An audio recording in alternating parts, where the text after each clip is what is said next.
What's up guys, Matt here from DCLblogger.com. I'm going to be dedicating this video purely to a company called Ecomi. I believe that's how you pronounce it. That's how I'm going to pronounce it, Ecomi.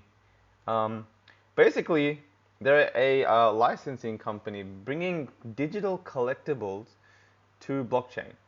And they sent this beautiful picture out not too long ago, and it's got some of the biggest names in entertainment collectibles. Like I can just imagine so many of these in my childhood: Capcom, Street Fighter, Star Trek, Cartoon Network. Like I was obsessed with all of these. Capcom, like Street Fighter. I used to play so much Street Fighter. It was one of my first Sega Mega Drive games. One of my first like console games, right? So, what does this mean? First of all, it excited me because seeing brands like these entering blockchain. See, brands like these, they want to enter blockchain, but they don't really know how to enter it without putting out too many resources. It's still a very new technology to them. So bringing it out in a very simple way for them, in a way of digital collectibles, I'm going to go through exactly what that means, is very low risk because they introduce their brand to the crypto community, and then they can observe what type of collectible, volume there is in that sort of a marketplace and that sort of a scene. So Ecomi have gone ahead and they've got some very strong brand partnerships. Like these are just some of the brands that they have. They've got, if you scroll down, you'll see some more. So I'm kind of browsing their Twitter. You can see there's some more.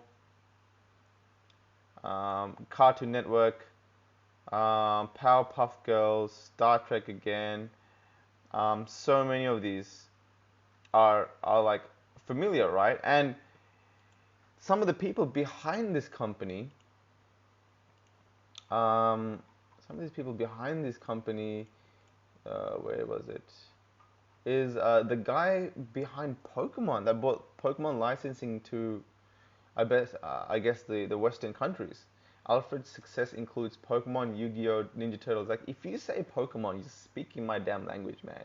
Like if Pokemon comes to a blockchain and I can buy digital Charizards and verse them against people, or provide some sort of utility for them. Anyway, I'm not going to get too sidetracked about my fantasies of life, but basically these digital collectibles seem to be coming to the blockchain. What does that exactly mean, and what does that even look like?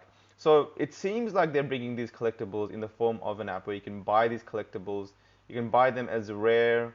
Um, you can buy these as rare, epics, etc., and they have different scarcities, and you can trade them amongst people in its own marketplace.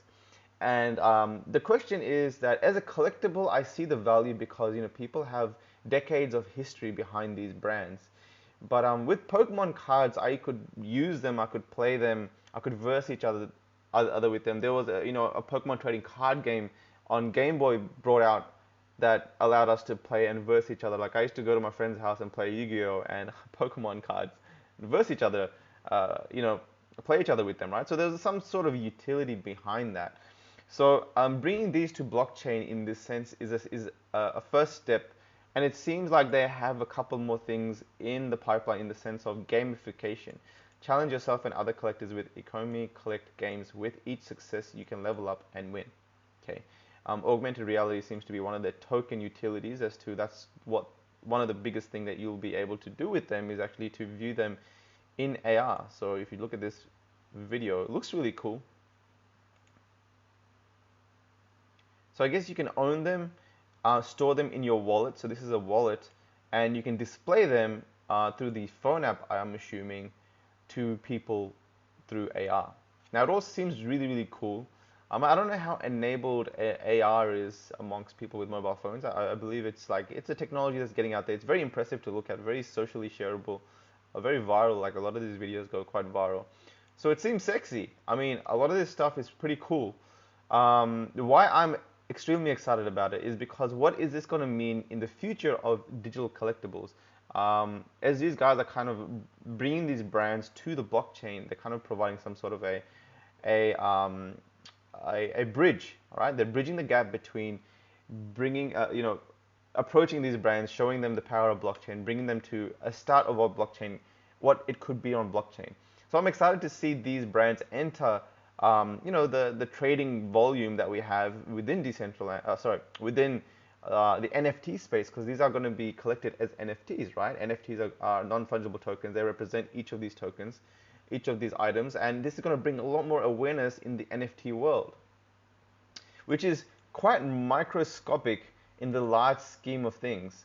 If you look on OpenSea volume, which I do frequently, I pretty much do this every like day, maybe 5 times a day. I go to the rankings, and I can see the top NFT projects, and you can see just in the last 7 days, we've had about, I don't know, a couple of thousand Ethereum worth of volume over the last couple of days.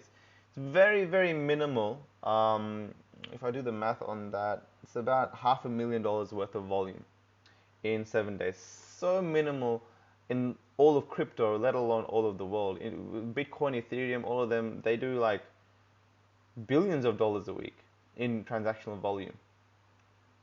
So, bringing these brands and bringing more awareness to the NFT scene is exciting. Now, I want to also shed some awareness to what this can mean further along the track, because these NFT tokens and the power of blockchain and interoperability means that Ecomi might give them some sort of utility and bring these brands to life through blockchain, through these tokens. But if you own these tokens, I wonder if a project like Decentraland can leverage those tokens and can use Ecomi's brand partnerships to build some sort of NFT wearables kind of economy, right? You can see on OpenSea there's been a lot of Decentraland wearables bought and sold. So people are playing the Decentraland game, and like they won these wearables, and you can see on me I've got like a Decentraland launch T-shirt that I won. If I go to my avatar, there's all these random collectibles that I won in chests, right? But people have been buying and selling these for a little bit, not too much, but some of these prices have been going crazy. Cyborg Monocle, this is, I proposed this, so there was a community contest for people that could propose different items or wearables, right? And I proposed a scouter because it's pretty cool. I mean, I love Dragon Ball Z, and they accepted it. So this is one of the many chosen and actually released into the world. A freaking Dragon Ball Z scouter. They call it Cyborg Monocle, as to not infringe on Dragon Ball Z. But that just gives you a glimpse of like what this could mean. Because these scouters or these like items, like for example, if Pokemon come through and they say, all right, well, we're gonna allow Decentraland to, sell Ash Ketchum hats or Pokeballs or his jacket or something, and suddenly in Decentraland you can walk around, socialize with people, chat with people, eventually in VR with that hat, and whether it be Binance or Batman, maybe a Batman mask, and you can see all these hundreds of collectibles coming as clothes or wearables in Decentraland. That's just one of the things. Then you have other projects like Crypto Voxels, the Sandbox. You've got Somnium Space, just as platform plays, right? So these are platforms that you can bring these wearables or these items to them and kind of do some sort of interoperability. I don't see why you can't do that. So that's very exciting to see, because the start of that means that we're going to continue moving forward with bringing these brands to the blockchain world some way.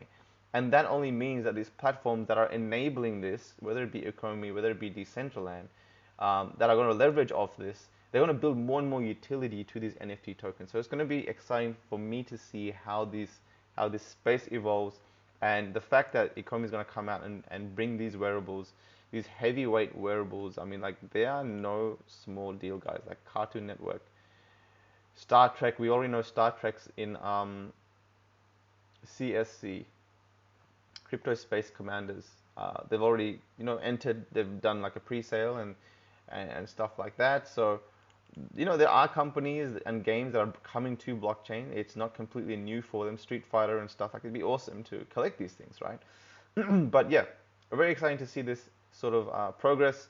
Very cool to see the Ecomi team kind of pushing out, bringing these and kind of expanding on the NFT space, because the more we can showcase for the NFT world, the larger it's going to grow. It's just a matter of time. Anyway, that's all for this video. I just want to keep it short and sweet, and yeah, excited for the future.